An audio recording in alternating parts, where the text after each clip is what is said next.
군산시가 1,200억 원을 투입한 육상 태양광 발전소가 결국 중국산 기자재로 채워진 것으로 드러나 논란입니다.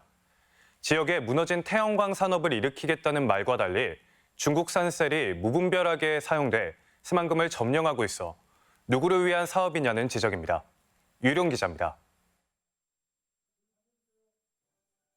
지난 2020년 시민발전 주식회사를 차리고 100메가와트의 육상 태양광에 뛰어든 군산시. 군산공항부근 노출부지 130만 제곱미터에 1,200억을 들여 태양광 패널을 빼곡히 설치하고 연초부터 상업운전에 돌입했습니다. 지역에 유망 기업을 유치하고 태양광 관련 산업 생태계 회복을 내세운 사업인데 결과는 어떨까? 중국산 모두 수입해가지고 한 걸로 알고 있습니다.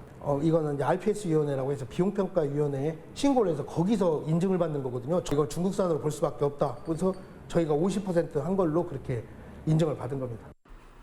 컨소시엄에 참여한 업체가 국내에서 자체 생산한 셀이 아닌 중국산을 수입해 조립한 뒤 납품한 것으로 뒤늦게 드러난 겁니다.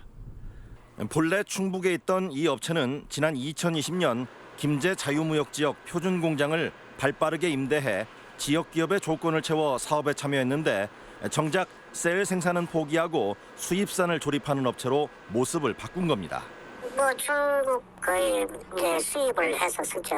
저희가 원래는 셀 제조도 했었는데요. 저희가 2년 전에 사업을 접었고요. 투자비가 만만치 않거든요. 군산시가 아닌 공공기관인 새만금 개발공사가 민간 사업자를 모집해 3천억 가까운 자금으로 추진한 나머지 2개 구역은 사정이 어떨까? 1, 2, 3구역으로 나누어 진행된 나머지 구역의 사업자 역시 외국산 기자재나 중국산 기자재를 쓴 것은 마찬가지입니다.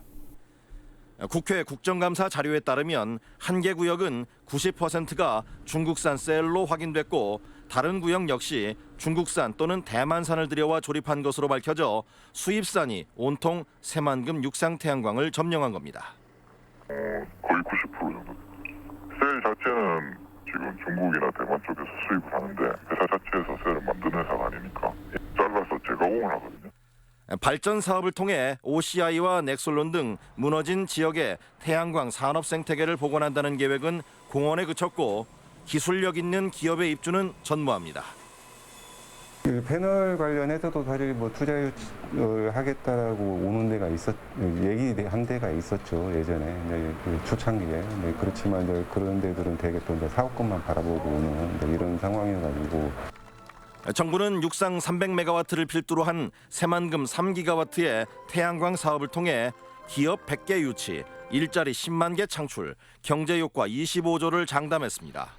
하지만 지자체와 공공기관 사업마저도 중국산 기자재가 판을 쳤고 유망 기업 유치는 헛구에 그친 것이 현실입니다. MBC 뉴스 유룡입니다.